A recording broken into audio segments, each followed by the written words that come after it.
ভালোই হয়েছে তুমি আমারে ভুলে গেছো, কারণ প্রতিদিনই মরার থেকে একবারে মরাই ভালো।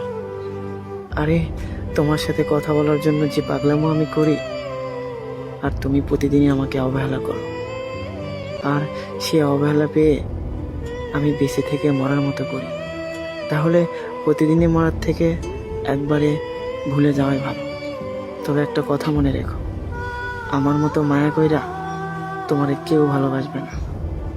এ দুনিয়ার মানুষ অনেক স্বার্থপর, প্রয়োজন ফুরালে ছুঁড়ে ফেলে দিতেও দ্বিধা করে না, যেমনটা তুমি করেছো। তোমার জন্য কি না করেছি আমি। সব সময় চাইছিলাম তোমাকে আগলে রাখতে, হাজারো অবহেলা সহ্য করে তোমাকে ভালোবেসেছিলাম। তার বিনিময়ে তুমি শুধু অবহেলাই করেছো।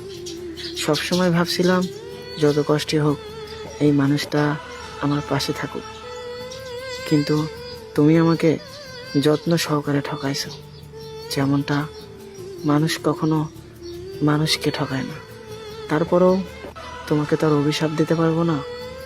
ভালো থেকো তুমি, কারণ ভালোবাসার মানুষকে কখনো অভিশাপ দেওয়া যায় না।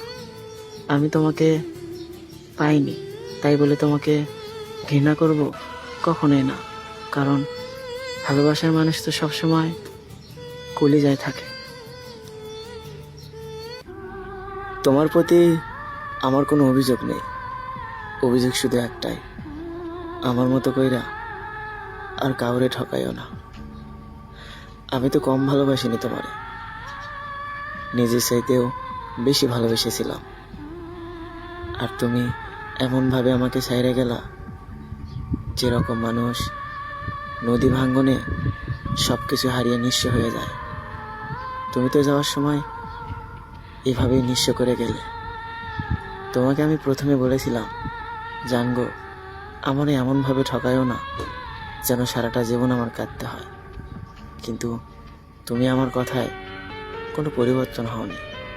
দিন শেষে তুমি আমাকে ছাইড়াই গেলে। অনেক চেষ্টা করছি তোমাকে ধরে রাখার জন্য, আসলে জোর করে তো আর ধরে রাখা যায় না যদি মানুষ ইচ্ছে করে না থাকে। শুধু একটা কথাই বারবার মনে পড়ে, কতটা ভালোবাসলে তোমাকে আপন করে পেতাম, কতটা অবহেলা সহ্য করলে তোমার ভালোবাসা পেতাম। আমি তো কম করিনি তোমার অবহেলা পেয়ে। প্রত্যেকটা দিনে প্রত্যেকটা রাতে শুধু কান্না করেছি, তারপরও তোমার ভালোবাসা তো পাইনি।